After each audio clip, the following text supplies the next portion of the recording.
Patrick Flynn. Go ahead, all yours. Okay, thank you. Appreciate the time for the work session. Even though there are quite a few edits and changes that are part of the document before you, for the most part, what we're trying to do is implement those ordinances, those 27 ordinances that were approved during the process of approving Title 21, that we're basically in not quite the same language as the new code. They were formatted to structure to fit into the old code. So what we talked about in the adoption of the code is that we would take those ordinances that had been adopted through that process of Title 21, working with legal to try to insert them into the new code in the appropriate location with the appropriate wording. So for the most part, that's what happened with those 27 ordinances. The other are the technical cleanups that we've found along the way that either the commission or the staff or the assembly or the general public have pointed out as inconsistencies. So there should be no substantive changes in those technical edits. They should be clearing up and clarifying. So that's kind of an overview of what we're doing here. Eric is here as the technical expert.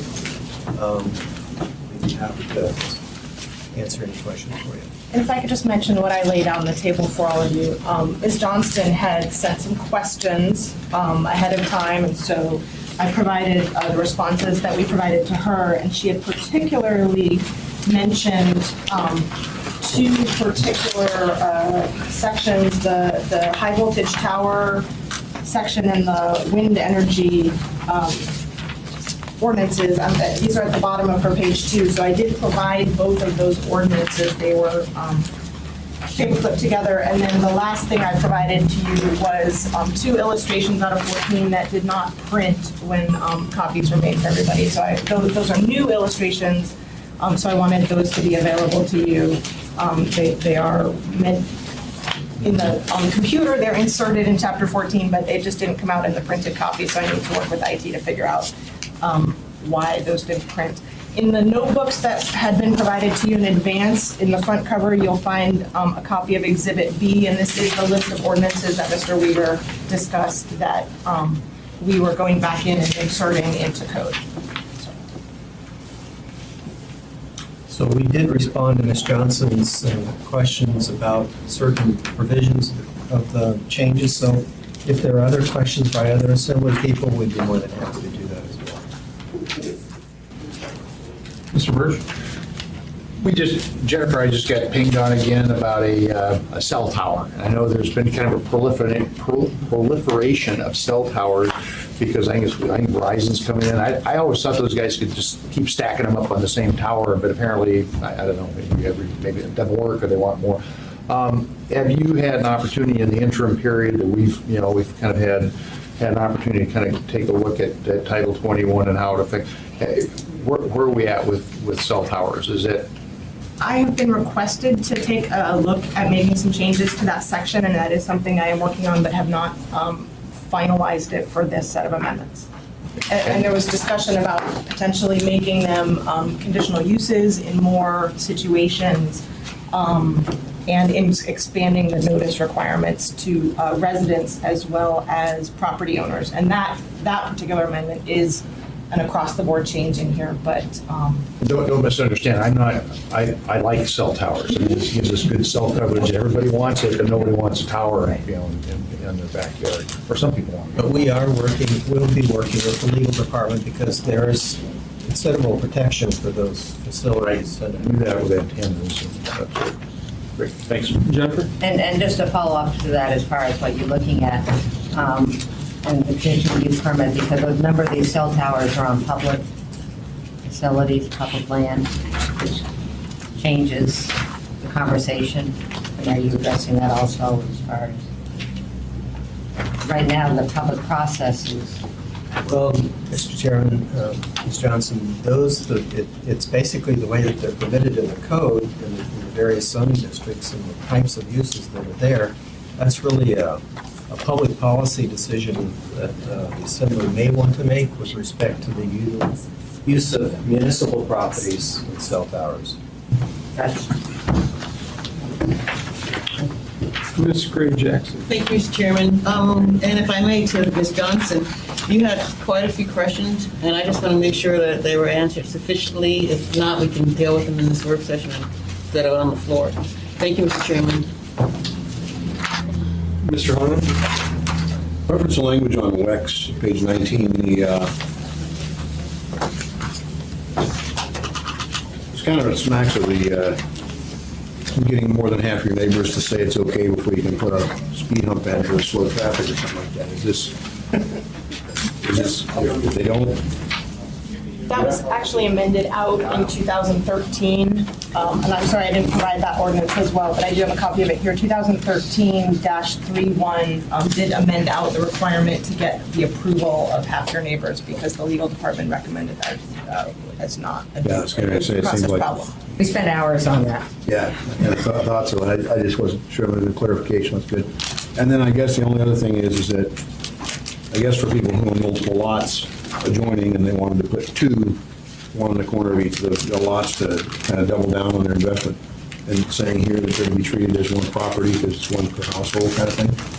And that, is there some justification or concern on that? I mean, I can see where if somebody has two large lots up somewhere, Bear Valley, Chugack, or someplace, if they wanted to put two versus one, and they've got the lots to do it. My Is there any, I guess, would there be any variance granted at all? Could they come before and petition on that, or is that going to be coded into the point where they can't? First of all, that's an existing, it's an adopted provision. And my recollection is that it came because people who may not have been, who may own, 3 small lots in a row where they couldn't meet the requirements on one of those lots are able to aggregate them together in order to meet like the setback requirements. But really the intent was, kind of one per property. So I don't think they could get a variance for that, but, if it's the will of the body, we could look at other ways to deal with that situation.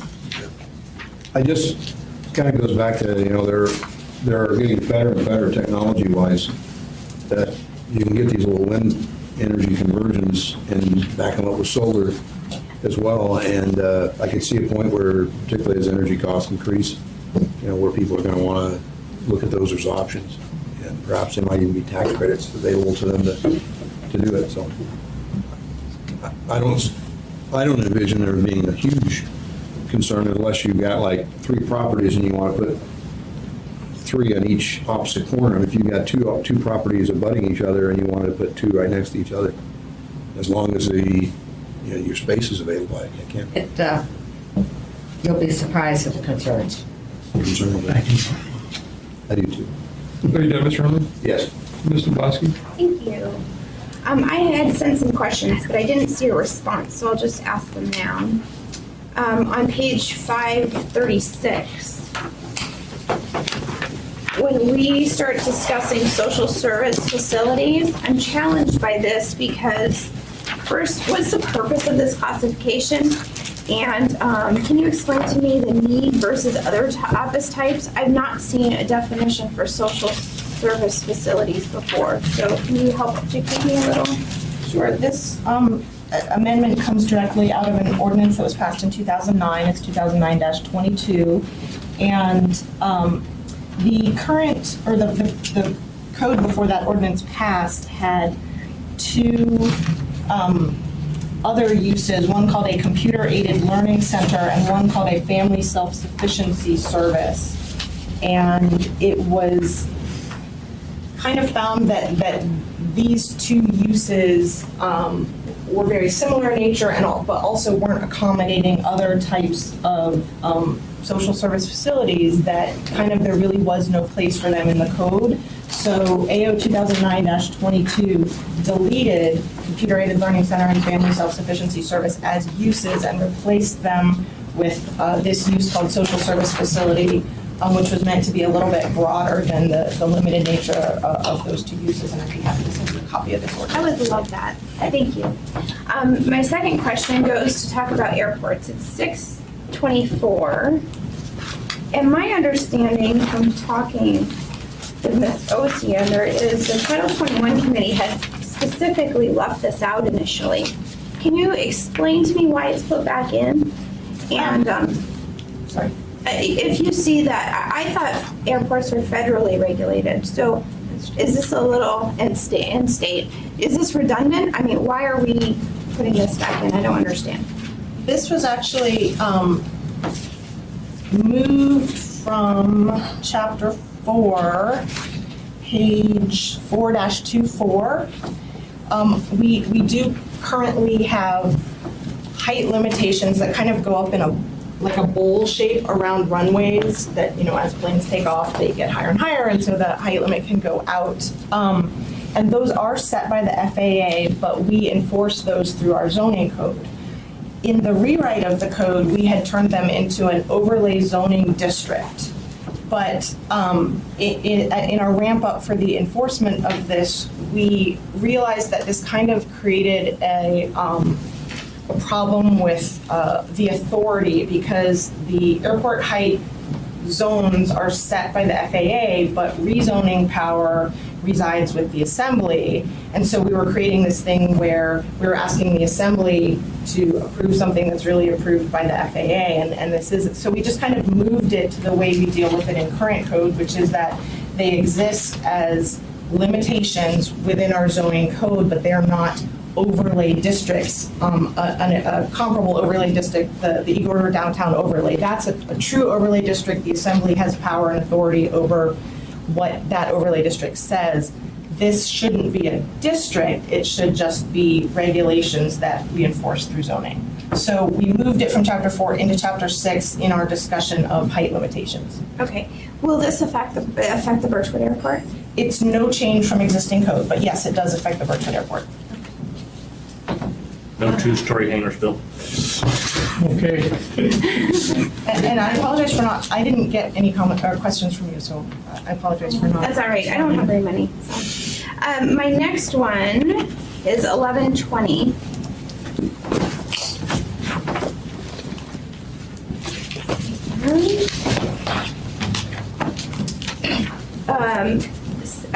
Lines 9 and 10. Why is this added in here? This comes out of ordinance 2005-163S2. 163S2? Which I would be happy to send to you. That would be great. And my last comment, it's more of a comment, no, it's a question. I see this went through planning and zoning, and you're talking about this is basically technical changes, and is that why there was no real public process on this at P&Z? So this did not go to planning and zoning. The ordinances that were listed in Exhibit B in the adopting ordinance for Title 21 back in February, which was 2012-124S, I believe, specifically exempted a P&Z review of putting these ordinances in, because all of these ordinances went through a P&Z review when they were adopted. And then considering that the other amendments were minor in nature, they were technical corrections, we did not feel it was necessary. And Mr. Chairman, I just like to say I have a big problem with that. I personally think, I know members of my community that were very involved in Chapter 10 are very, very concerned that they had no idea these were going on until basically they saw the notice of the work session. So when this comes before the assembly, I personally am going to ask for this to be referred to the Title 21 committee, because I think we need more of a public process. I think there's more than technical amendments here. Well, as you know, Mr. Muskie, we can always make that, we can always do that on the floor if need be. And, Should I follow up on yes. My question to staff, I mean, I know one of the reasons for trying to expedite this is to get the new Title 21 published in time. I understand that. If the assembly sees it's worthwhile to delay this by 2 weeks, to allow the Planning and Zoning Commission not to have a public hearing, because we'll have a public hearing on it, but to allow the Planning and Zoning Commission to advise the assembly on the changes, would that be a huge issue? Mr. Chairman, Mr. Johnson, we can certainly put that in. Basically, we're getting quite a bit of pressure from the community to get the code printed. So, because the code's in effect the first of the year, people are trying to sort out what's in it. So what I'm suggesting is a compromise between going through a full public hearing process at planning and zoning and a public hearing process with the assembly, but allowing, because, on the assembly side, I'm kind of the last person standing with the institutional knowledge of this, and some of planning and zoning commission members have been at it as long or longer than me. Mr. McKay's here. We could certainly coordinate, sharing it with the commission. It's not an issue for us. It's more of a timing issue. I'm suggesting a compromise. Thank you. Mrs. Boski, Thank you. Mr. Starr? It's pretty much all in chapter 10. The high tower permitted conditional use change, you've got P and /C. And I'm wondering where that evolved from. Any recommendations on? Page Oh, I'm sorry, your chart table 1044, inside chapter 10, page 44. The high voltage transmission tower ordinance says that towers up to 70 feet are permitted and over 70 feet are a conditional use. And so that's indicated in It's in chapter 5. chapter 5. My challenge is what we're going through now with the MEA one, where you've kind of got that verbiage that's not necessarily clear on the connecting wires between the high tower line and your substation. So how do you suggest we do that? If, let me propose this, if it went to a conditional use requirement on the utility facility, does that get it right down to individual power poles swagged across? I don't want to do that to the developer that would perhaps be putting up a line, but most of your wooden creosote poles aren't 70 feet. So if this was a condition of use as opposed to the P, what would that do to the community? Anytime the utility, so the high voltage transmission tower ordinance came out of the kind of the brouhaha. Oh, for that Northern happened Lights, after yeah. Northern Lights, and so it seems like anytime the utility wanted to replace power lines, if it was always a conditional use, that would be difficult for And them. see, ours is going to be new, the new runs and the new developments that are going to get these big monsters coming through their backyards. And so just put that out there for what it's worth. The ADUs, you have a small segment now where it references, what do you call those little things at the bottom? Footnote 4 talks about ADUs.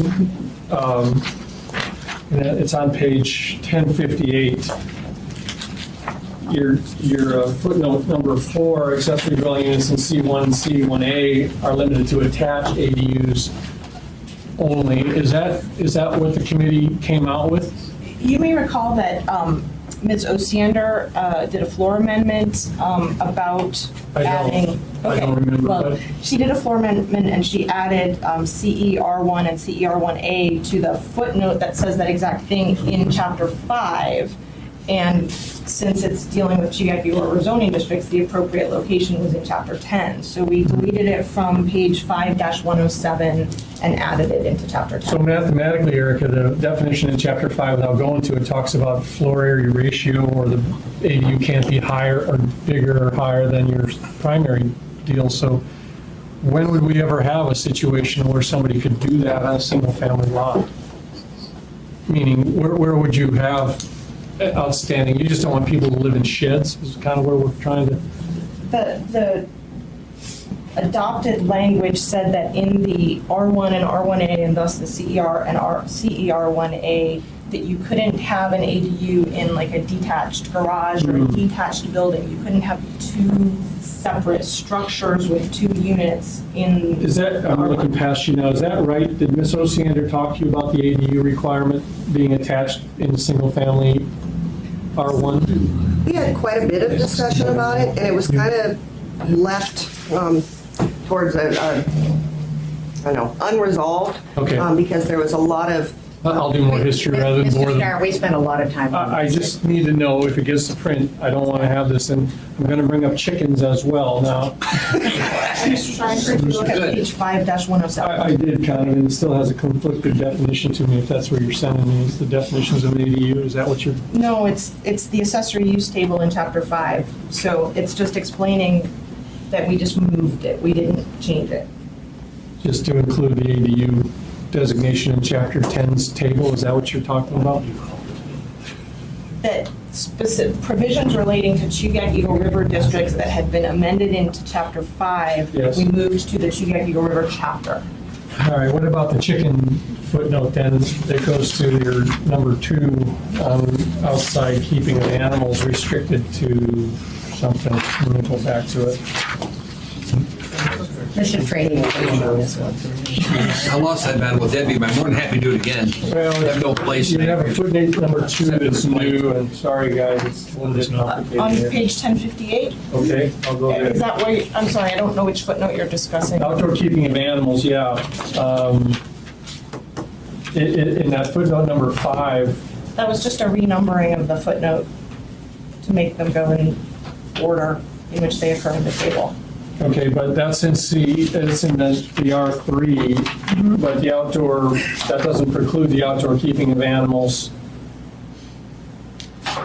to a single-family detached dwelling. So if you What does have that mean? if you have an 8-plex on an R3 lot, you can't keep, you cannot keep animals outdoors in accordance with this section, which does, with this definition, regulations which do not apply to cats and dogs. They apply to chickens, rabbits. And it's generally because when you have multifamily, you have more common space. You don't usually have the, you know, But here's my yard. C3 then is not fourplex, though, that's a different, R3 is our next to highest, it's the highest density district in Chugach Eagle River. the triplexes and fourplexes are not in C3 then, they are. 5 plexes, 6 plexes, 7 plexes, 15 plexes. On a 1 acre lot, we're not going to let them keep chickens? Oh, that wouldn't be 1 acres in C3, would it? It depends on the number of units. All right, hate to do it to you, but we're going to have to talk chickens again, guys. Well, we had a chicken visit last week, Dick and I. Yes. Is it the rooster that made too much noise? No, it's one of our neighbors, and he says, my neighbor has chickens. What do I do about them? I don't know. Elby said, go out with and bring their necks. I did not But say nonetheless, that. Put that on the not the record. people, the chickens. I'm done. You're done. We're racing raccoons. Ms. Johnston? Oh, that was, I actually was taking. Oh, I had one more question about the public-private park development where the new $500,000 level came into play. It's on page 1051, all of that yellow block. Did we import that from somewhere else, or is that new? That was moved from chapter 5. To apply to our parks development now too? It was adopted in chapter 5, but because it's specific to Chugach Eagle River, we moved it into the Chugach Eagle River chapter. Okay, we had that conversation about a $500,000 park development being what? I'm sorry, being. I mean, who's the decision-making authority body underneath that then? I thought it was administrative. It's $500,000 or less and disturbing 1 acre of land or less, it's an administrative site plan review, Okay, which is an administrative decision. yeah, but that's only in parks. Yes. I'm sorry, I don't understand that. Well, your header for that says park, public, or private. So if somebody's developing an essential common area theme to a large development, you're going to review that development from administrative performance? Public open space is what I get, or a private open space developed in a large development? No. Can we work on that? Because I don't think we need to if you're already doing it under, I don't know what you're going to change it to, but it shouldn't have the word private in there, I don't think. Okay. Can you guys make that amendment on the floor Tuesday? Oh, you're gonna have two weeks maybe? Yeah. We'll get the wording to you, Mr. Starr. Just observing, thank you. Done. Seeing there's none else, I just wanted to ask one question to Ms. Tucker. If we do send this to P and Z, do they have the ability to waive a public hearing on it? I think what you'd want to do is in your order sending it to them, is to say that, as Mr. Weaver had pointed out, that all of the ordinances that are here had gone to P and Z, so that you're not asking for public hearing on the ordinance, but you're asking for a review and recommendation by the body itself. So you're not sending it to public hearing, but you're asking them and their expertise as people steeped in the stuff to give a comment recommendation like you do an advisory board instead of Okay. public hearing. All right. The only reason I ask is to make sure we get it right, so the public doesn't think that we're trying to prevent a public hearing on it. It don't matter what, I think it works. Mr. Flynn and then, Ms. Dombrowski and then Mr. Flynn. I was just going to follow up, Julia, because part of what they said was this is just revisiting things that had already been passed. But they did articulate that there are new things in here that are just technical cleanup. So if there are things in addition to what has already been passed in ordinance, do they still not require a public hearing at P&Z? I would have to go back and look at 124S and see exactly what the assembly said about it. But in general, things that are more than technical revisions under our code go to P and Z unless the assembly says, notwithstanding what that says, we're not asking P and Z to do it for these reasons. And then there can be any slew of reasons why. And my recollection is on 124 that was incorporated in there that the task of the planning division was to take these ordinances that had been passed sort of in the interim during that period, but not incorporated, and to bring them forward with any technical issues, and it didn't, and that the assembly, by vote at that time, said that it didn't have to go to P and Z, and that's going to be the law about it. Whatever you passed and whatever the assembly, this body passed on 124. Yes, or whatever it is. Mr. Chairman, and the intent was not to make any substantive changes. We worked closely with legal, and that's why we did put a notwithstanding provision in the ordinance. And as chair, I'm comfortable seeking advice without a public hearing. Okay, well, that'll be a conversation we'll have in public on Tuesday. Mr. Flynn? No. Okay, all right, we are adjourned.